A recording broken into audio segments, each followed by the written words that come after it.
ओम शांति। आज दिनांक 14 दिसंबर 2022 प्रातः मुरली बाप दादा मधुबन। बाबा बोले, मीठे बच्चे, तुम्हें ज्ञान का तीसरा नेत्र मिला है।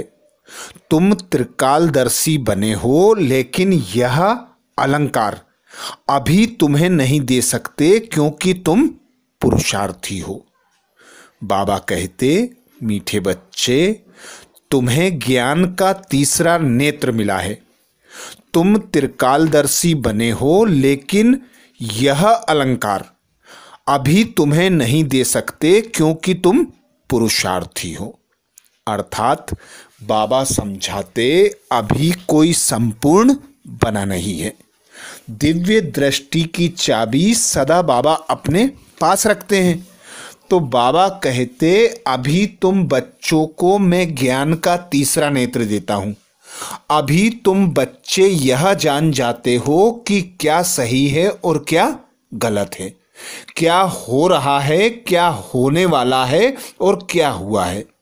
तो बाबा कहते, अभी तुम पुरुषार्थी हो, इसलिए तुम्हें यह अलंकार नहीं दिए जाते। इसीलिए विष्णु को संपूर्ण बताया गया है, उसे सर्व अलंकारों के साथ दिखाया जाता है, लेकिन वास्तव में यह अलंकार हैं तुम्हारे। इसीलिए बाबा कहते हैं कि यह शिव बाबा का यज्ञ है। इसमें तुम बच्चों को सृष्टि के आदि मध्य अंत की नॉलेज मिलती है। तुम बच्चों को अभी नॉलेज धारण करने के लिए ज्ञान का तीसरा नेत्र मिला है। बाबा कहते, देवताओं को तीसरा नेत्र दिखाते हैं, वहां तीसरे नेत्र की दरकार ही नहीं, परंतु तुमको नहीं दिखा सकते क्योंकि अभी तुम बच्चे पुरुषार्थी हो। कई चलते चलते भाग जाते हैं। फाइनल रिजल्ट में आने वाले बच्चों के लिए ही यह अलंकार दिए गए हैं। नहीं तो बाबा कहते, देवताओं के पास थोड़े ही शंख चक्र आदि हैं, उन्हें इनकी दरकार ही नहीं होती। प्रश्न किया बाबा ने, गृहस्थ में रहते कर्म अवश्य करना है, लेकिन किस एक बात की संभाल जरूर रखनी है। गृहस्थ में रहते कर्म अवश्य करना है, लेकिन किस एक बात की संभाल जरूर रखनी है। उत्तर में बाबा समझाते, कर्म करते व्यवहार में आते अन्न की बहुत परहेज रखनी है। कर्म करते व्यवहार में आते अन्न की बहुत परहेज रखनी है। पतितों के हाथ का खाना नहीं खाना है, अपने को बचाते रहना है। कर्म सन्यासी नहीं बनना है, लेकिन परहेज जरूर रखनी है। तुम कर्मयोगी हो, कर्म करते बाप की याद में रहो तो विकर्म विनाश होंगे। अर्थात जैसा अन्न वैसा मन, जैसा पानी वैसी वाणी, जैसा संग वैसा रंग। बाबा तीनों में से सर्वप्रथम हम बच्चों को श्रीमत देते, अन्न की बहुत संभाल रखनी है। पतितों के हाथ से बना हुआ भोजन नहीं खाना है, क्योंकि जैसा अन्न खाएंगे वैसा मन बनेगा। तो अपने को सदा पवित्र पावन बनाने के लिए पावन पवित्र रहने वाले ब्राह्मणों के हाथ का ही भोजन खाना है। खुद को बचाते रहना है। बाबा सन्यास नहीं कराते। बाबा कहते, गृहस्थ में रहो, संबंध संपर्क में आओ, पर अपनी संभाल करते रहो। कर्म करते भी एक बाप की याद में रहो, क्योंकि कर्म करते बाबा की याद में रहेंगे, याद से ही विकर्म विनाश होंगे और पवित्र पावन बनकर पवित्र पावन दुनिया में जा सकेंगे। इसीलिए बाबा कहते हैं, तुम बच्चे शिव शक्ति सेना हो। तुम्हें कर्म सन्यास नहीं करना है, सन्यासी नहीं बनना है। सन्यासी भी मांगकर भोजन खाते हैं, वे तो फकीर ठहरे, उन पर अन्न दोष लग जाता है, क्योंकि विकारियों का अन्न पेट में जाता है। बाबा कहते, तुम पवित्र पावन बनकर पावन दुनिया में जाने का पुरुषार्थ करते हो, तो तुम बच्चों को बहुत परहेज रखनी है। शुद्ध अन्न, पवित्र पावन हाथों का बना हुआ अन्न खाना है, जिससे मन और तन दोनों पवित्र पावन बन सकें। ओम शांति। बाप बच्चों को बैठ समझाते हैं। जब कोई गीता आदि सुनाते हैं तो कहते हैं, यदा यदा ही धर्मस्य ग्लानि भवति भारत। जब जब धर्म की ग्लानि, अधर्म की वृद्धि होती है, तब भगवान आते हैं, बरोबर धर्म की ग्लानि होती है। ग्लानि माना निंदा। तो भारत में धर्म की ग्लानि और अधर्म की वृद्धि हो जाती है। मैं आता ही तब हूं जब यह हालत होती है। बहुत दुख है, मौत सामने खड़ा है, विनाश के लिए मूसल भी तैयार है। अभी तुम बच्चे जानते हो, बाबा आया हुआ है आदि सनातन देवी देवता धर्म की स्थापना करने। ब्रह्मा द्वारा स्थापना, शंकर द्वारा विनाश, विष्णु द्वारा पालना, बरोबर यह तीनों कर्तव्य अभी बाबा कहते चल रहे हैं। अभी तुम ब्राह्मण हो और जानते हो, अभी हम ब्राह्मण से फिर देवता बन रहे हैं। अभी शिव बाबा के पोत्रे हैं। शिव बाबा का एक बच्चा, बाबा कहते शिव बाबा का एक बच्चा, एक से फिर तुम कितने बच्चे बन जाते हो। पतितों को पावन बनाने की सेवा तुम कर रहे हो। यह है बेहद का यज्ञ। यज्ञ में सारी पुरानी दुनिया स्वाहा हुई थी। इस यज्ञ के बाद फिर कोई यज्ञ होगा ही नहीं। सतयुग त्रेता में कोई यज्ञ रचते ही नहीं। यज्ञ रचते ही हैं विघ्नों को हटाने के लिए। यह तो बहुत भारी विघ्न है, तो इसके लिए बड़ा यज्ञ चाहिए। यह है बेहद का यज्ञ। इसमें पुरानी दुनिया की सामग्री जो भी है, सब स्वाहा होनी है। रुद्र अथवा शिव बाबा एक ही है। जैसे शिव का रूप है, वैसे रुद्र का भी रूप है। श्री कृष्ण तो साकारी है। इसका सच्चा सच्चा नाम ही है शिव ज्ञान यज्ञ। शिव बाबा कहते हैं, रुद्र बाबा नहीं कहते। भोला भंडारी शिव बाबा को कहते हैं। यह है शिव बाबा का यज्ञ। उनसे हमें सृष्टि के आदि मध्य अंत की नॉलेज मिल रही है। बाबा कहते, तुम जानते हो, हमको ज्ञान का तीसरा नेत्र मिला है।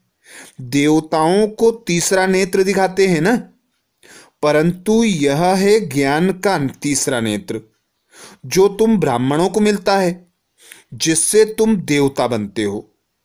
यहां बाबा कहते, वहां सतयुग में तीसरे नेत्र की दरकार ही नहीं है।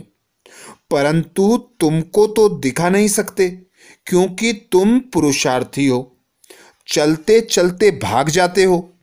इसलिए जो फाइनल रिजल्ट वाले हैं, उनको यह अलंकार दिए हैं।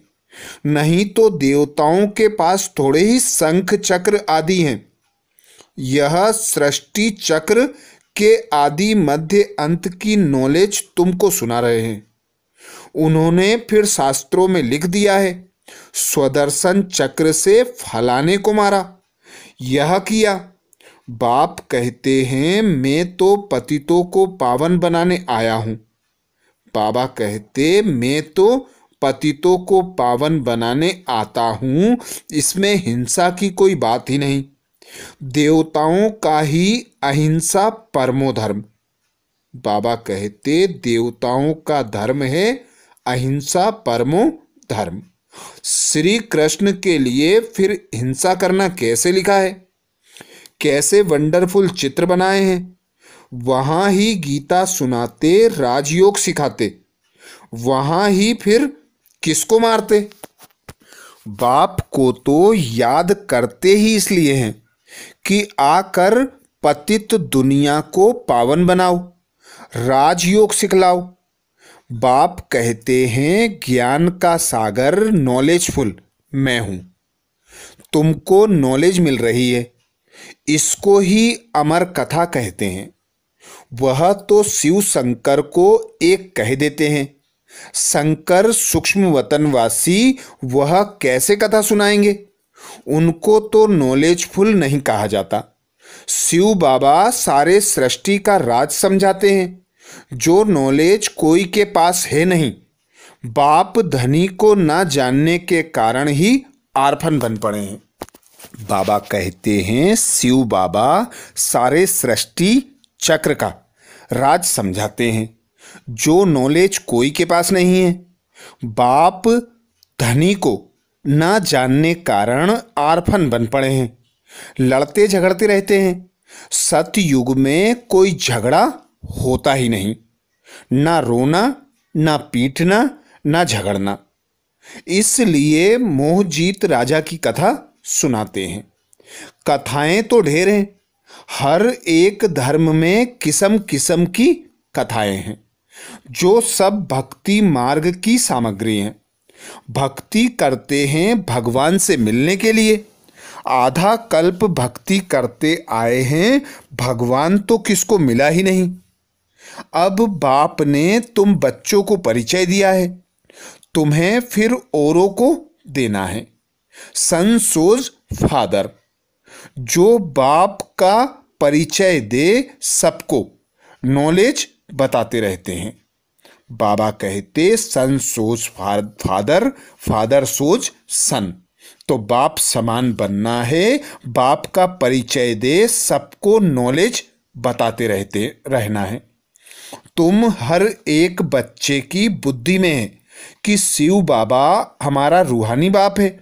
यह भी भक्ति मार्ग वालों को समझाना है कि तुम्हारे दो बाप हैं, एक लौकिक बाप, दूसरा पारलौकिक बाप, जिसको गॉड फादर कहते हैं, जिसने यह बेहद की रचना रची है।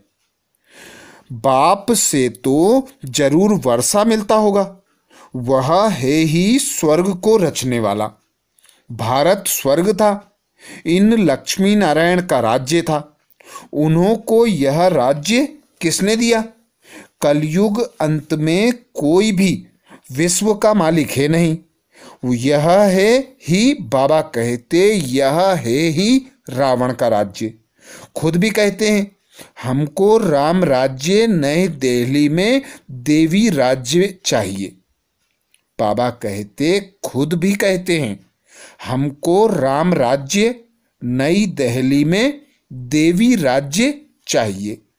राम राज्य है सतयुग त्रेता, रावण राज्य है द्वापर कलयुग। द्वापर से ही भक्ति मार्ग शुरू होता है, विकार भी शुरू होते हैं, जिसकी निशानियां भी हैं। जगन्नाथपुरी के मंदिरों में बाहर देवताओं के गंदे चित्र बनाए हैं, ताज तख्त आदि वही हैं, सिर्फ चित्र विकारी दिखाते हैं। जब देवताएं वाम मार्ग में जाते हैं तो फिर धरती की उथल पाथल भी होती है। सोने हीरे के महल सब नीचे चले जाते हैं। पूजा के लिए कितना भारी मंदिर बनाया है। भक्ति मार्ग में आपे ही पूज्य, आपे ही पुजारी। बाप समझाते हैं मैं तो पुजारी नहीं बनता हूं, अगर मैं बनूं तो मुझे फिर पूज्य कौन बनाएगा। मैं ना पतित बनता हूं ना बाबा कहते मैं ना पतित बनता हूं ना बनाता हूं। पतित तुमको रावण बनाते हैं, जिसको जलाते आते हैं। इस समय पाप आत्माओं की दुनिया है, गाते भी हैं पतित पावन आओ, फिर कह देते पतित पावन सीताराम। झट त्रेता वाले राम की याद आ जाती है। अब वह तो पतित पावन नहीं है, बाप यह सब बातें समझाते हैं। तुम सब सीताएं हो, द्रौपदियां हो, एक की बात नहीं है। द्रौपदी को 5 पति दिखाते हैं, ऐसी बात है नहीं। भारत ही प्राचीन पवित्र खंड था, क्योंकि पतित पावन परम पिता परमात्मा का बर्थ पैलेस है। उसमें बाबा कहते उसने यहाँ आकर पतित नरकवासियों का उद्धार किया है। सब धर्म वाले गॉड फादर को याद करते हैं, क्योंकि सब तमो प्रधान है। इब्राहिम, बुद्ध आदि सब इस समय हाजिर हैं। पहला नंबर ब्रह्मा भी पतित दुनिया में है, तो और कोई वापस कैसे जा सकता है? सभी इस समय कब्र दाखिल हैं। बाप आकर सबको सद्गति देते हैं। सतयुग में भारत पवित्र था। देवताओं के आगे गाते भी हैं, आप सर्वगुण संपन्न, संपूर्ण निर्विकारी, मर्यादा पुरुषोत्तम, अहिंसक। हम विकारी हैं। इस समय सब विकारी हैं। सबको निर्विकारी बनाने बाप को आना पड़ता है। तो पतित पावन बाप ठहरा, ना कि पानी की नदियां। पतित पावन ज्ञान सागर से निकली हुई यह गंगाएं हैं। बाबा कहते पतित पावन ज्ञान सागर से निकली हुई यह ज्ञान गंगाएं हैं। शिव शक्ति सेना है। शिव से ज्ञान का कलश मिलता है। बाप कहते हैं बच्चे गृहस्थ व्यवहार में रहते पवित्र बनो, कर्म भी जरूर करना है। यह है ही कर्म योग। कर्म संन्यास तो नहीं हो सकता। वह समझते हैं घर में खाना नहीं बनाते, भीख पर गुजारा करते हैं, इसलिए कर्म सन्यासी हैं। वह तो फकीर ठहरे। अन्न तो विकारियों का पेट में जाता है, तो अन्न दोष लग जाता है। पतित घर से भल निकल जाते हैं, फिर भी जन्म तो पतित घर में ही लेना पड़ता है। तुमको तो अन्न असर करेगा, इसलिए परहेज रखी जाती है। पतित का अन्न नहीं खाना चाहिए। जितना हो सके अपने को बचाते रहो। कोई का बहुत झगड़ा भी हो जाता है।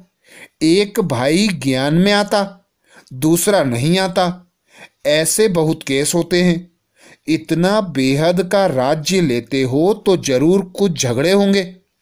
कोई भी हालत में तुमको अपना बचाव रखना है।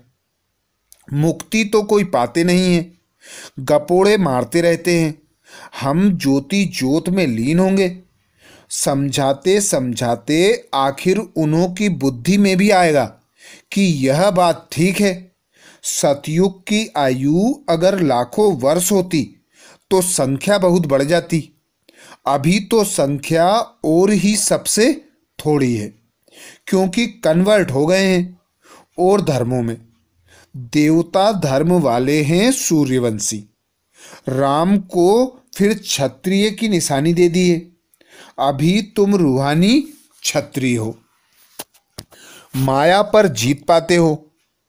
इसमें समझने की बड़ी बुद्धि चाहिए। योग भी बड़ा सहज है। आत्माओं का योग लगता है परम पिता परमात्मा के साथ। योग आश्रम तो बहुत है, परंतु वह सब हठ योग कराते हैं। यह थोड़े ही कहते हैं परम पिता परमात्मा के साथ योग लगाओ। तुम बच्चे जानते हो बाबा हमको दलाल के रूप में मिले हैं। बाबा हमको दलाल के रूप में मिले हैं।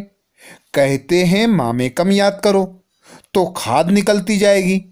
याद करते करते तुम मुक्ति धाम में चले जाएंगे। बाप बैठ समझाते हैं बच्चे दुनिया का हाल देखो क्या हो गया है। तुम जो विश्व के मालिक थे अब बेगर बन पड़े हो। फिर बेगर टू प्रिंस बनना है। भारत बेगर है। पतित राजाएं पावन महाराजा महारानी के मंदिर बनाकर पूजा करते हैं। निराकार शिव बाबा की पूजा करते हैं। जरूर कुछ किया होगा। कितने मंदिर हैं तुम अभी जानते हो? 5000 वर्ष पहले भी आकर राजयोग सिखाया था। तुमने अनेक बार राज्य लिया है और गवाया है। अब फिर शांति धाम और सुख धाम को याद करो, दुख धाम को भूलते जाओ। यह सब विनाश होना है, फिर तुम स्वर्ग के मालिक बन जाएंगे। बाप कहते हैं, मैं तुम्हारा बेहद का बाप हूं, तुमको बेहद का वर्षा देने आया हूं। तुम्हारी दिल में खुशी है। हम अपनी राजधानी श्रीमत पर स्थापन कर रहे हैं, परंतु है सारा गुप्त। रावण पर जीत पानी है, गाया भी जाता है, माया जीते जगत जीत। 5 विकारों पर जीत पानी है, 5 विकारों का संन्यास करना है। खिवैया तो एक बाप है, सबकी सदगति करने वाले सदगुरु बगैर। बाबा कहते, सबकी सदगति करने वाले सदगुरु बिगर घोर अंधियारा है। भारत में गुरु तो बहुत हैं, हर एक स्त्री का पति भी गुरु है, फिर इतनी दुर्गति क्यों हुई है? कह देते हैं सब ईश्वर के रूप हैं। हम ईश्वर हैं, फिर योग किससे लगाएं? फिर तो भक्ति ही बंद हो जाए। फिर हे भगवान कह देते हैं, बाबा कहते, फिर हे भगवान कहे किसको बुलाते हैं? साधना किसकी करते हैं? खुद ईश्वर थोड़े ही कभी बीमार पड़ता है, परंतु कोई पूछने वाला नहीं है। डरते रहते हैं श्राप न मिल जाए। वास्तव में श्राप देने वाला है रावण। बाप तो वर्षा देते हैं, रावण दुश्मन है, इसलिए जलाते रहते हैं। लक्ष्मी नारायण के चित्र को कब जलाते हैं क्या? बिल्कुल नहीं। रावण क्या चीज है अभी तुमको मालूम पड़ा है। सतयुग में पावन प्रवृत्ति में सुख था, अभी पतित प्रवृत्ति में दुख है। अभी इसका विनाश होना है। तुम देखेंगे अर्थक्वेक आदि होती रहेंगी। बाबा भी कहाँ तक बैठ शिक्षा देंगे? लिमिट होगी ना। राजाई स्थापन होगी और विनाश होगा। अंत में तुम बहुत मजे दिखेंगे। बाबा कहते, अंत में तुम बहुत मजे देखेंगे। शुरुआत से भी जास्ती। वह तो पाकिस्तान था, अभी तो विनाश का समय है। तुमको बाबा बहुत कुछ दिखाएंगे। फिर जो अच्छी रीति नहीं पड़े हुए होंगे वह अंदर फटकते रहेंगे। क्या कर सकते हैं? अभी जितना पुरुषार्थ करना है कर लो। बाल बच्चों को तो संभालना ही है, कायर नहीं बनना है। कदम कदम श्रीमत पर चलना है, बाप को याद करते रहना है। बस इसमें ही मेहनत है। पापों का बोझा सिर पे, बाबा कहते, पापों का बोझा सिर से कैसे उतरे? उसके लिए है सहज योग। यह है ज्ञान बल, योग बल, जिससे माया पर विजय पाकर विश्व के मालिक बनते हो। अच्छा, मीठे मीठे सिकिलदे बच्चों प्रति माता पिता बाप दादा का याद प्यार और गुड मॉर्निंग। रूहानी बाप की रूहानी बच्चों को नमस्ते। हम सब रूहानी बच्चों की रूहानी माता पिता बाप दादा को याद प्यार, गुड मॉर्निंग और नमस्ते। धारणा के लिए मुख्य सार में बाबा बोले, पहली पॉइंट, श्रीमत पर ज्ञान और योग बल से माया पर विजय पानी है। विनाश के पहले अपने विकर्मों का विनाश करना है। श्रीमत पर ज्ञान और योग बल से माया पर विजय पानी है। विनाश के पहले अपने विकर्मों को विनाश करना है। दूसरी पॉइंट बाबा कहते, बेहद का राज्य लेने के लिए हर बात में अपना बचाव करते रहना है। अन्न दोष से बहुत संभाल करनी है। बेहद का राज्य लेने के लिए हर बात में अपना बचाव करते रहना है। अन्न दोष से बहुत संभाल करनी है। वरदान दिया बाबा ने। वरदान में बाबा कहते, संगम युग के महत्व को जान, स्नेह की अनुभूति में समाने वाले संपूर्ण ज्ञानी योगी भव। आज बाबा हम बच्चों को संपूर्ण ज्ञानी योगी भव का वरदान दे रहे हैं।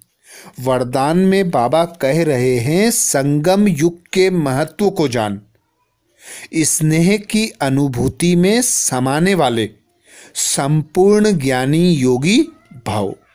डिटेल में बाबा समझाते, संगम युग परमात्म स्नेह का युग है।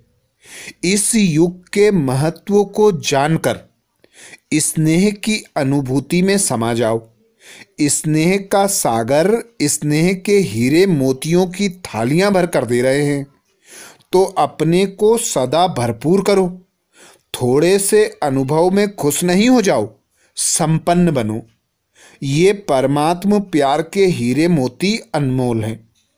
इससे सदा सजे सजाए रहो, क्योंकि यह स्नेह ही योग है और स्नेह में समाना ही संपूर्ण ज्ञान है।